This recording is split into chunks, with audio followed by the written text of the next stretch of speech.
జీవితాన్ని జీవింప చెయ్యమని దేవుడు పిలుస్తూ ఉంటే, ఓ సంగమా, ఎక్కడ నీవు ప్రయాణిస్తున్నావు? ఓ దేవుని బిడ్డలారా, ఎలా మీరు ఈ లోకంలో మనుగడ సాధిస్తూ ఉన్నారో ఒకసారి ఆత్మ పరిశీలన చేసుకోండి. ప్రపంచంలో జరిగే సంఘటన చూసి, మనుషుల మధ్యన జరుగుతున్నటువంటి సంభాషణ చూసి, పేదలు ధనికులు ఉన్నవారు లేనివారు మధ్య జరుగుతున్నటువంటి అన్యాయము అక్రమాలు, ఈ యొక్క నీతి నియమం లేని జీవితాన్ని చూసి ఈనాడు ప్రవక్త దేవుని యందు తన బాధను వెళ్ళపుస్తూ ఉన్నాడు. తన యొక్క కన్నీటిని ఆ యొక్క దేవునికి తెలియపరుస్తూ ఉన్నాడు. హబక్కూకు గ్రంథం 1వ అధ్యాయము 2వ వచనములో మనం చదువుతాం. హబక్కూకు గ్రంథం 1వ అధ్యాయము 2వ వచనం. ప్రభు,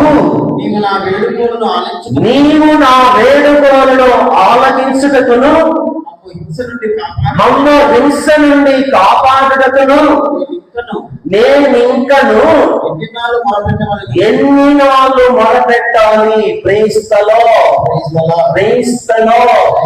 ప్రియ దేవుని బిడ్డలారా, ఈ రోజు మనలో, మన సంఘంలో, మన యొక్క కుటుంబాలలో మన మధ్య ఎవరైనా హబక్కూకులాగా ఆలోచించే వ్యక్తి ఏ ఒక్కరైనా ఉన్నాడా? నేను జరుగుతున్నటువంటి అన్యాయాన్ని అరికట్టడానికి, జరుగుతున్నటువంటి హింసలను అది తొలిముట్టించడానికి, జరుగుతున్నటువంటి ఆ యొక్క హింసా కాండలను అరికట్టడానికి, అన్యాయాన్ని తొలిముట్టించడానికి, అక్రమాలను తీసివేయడానికి ఈనాడు మన సంఘంలో ఎవరైనా ఇదిగో హబక్కూకులాగా దేవుని అడుగుతూ ఉన్నామా?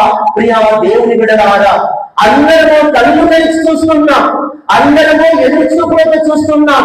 అన్యాయం జరుగుతుంది, స్త్రీలకు గౌరవం లేకుండా ఉంది.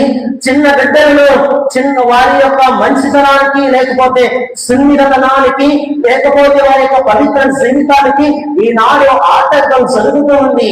యువతి యువకులు పాపంలో పడిపోతూ ఉన్నారు. వరుస వాయు లేకుండా జీవిస్తుంది ఈనాటి ప్రపంచ లోకం.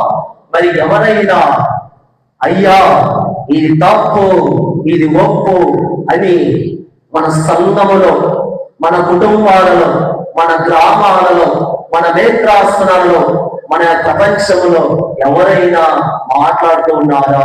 ప్రియ దేవుని బిడ్డలారా, ఆలోచించాలి. హబక్కూకు ఈ విధంగా మాట్లాడుతూ ఉన్నాడు. 3వ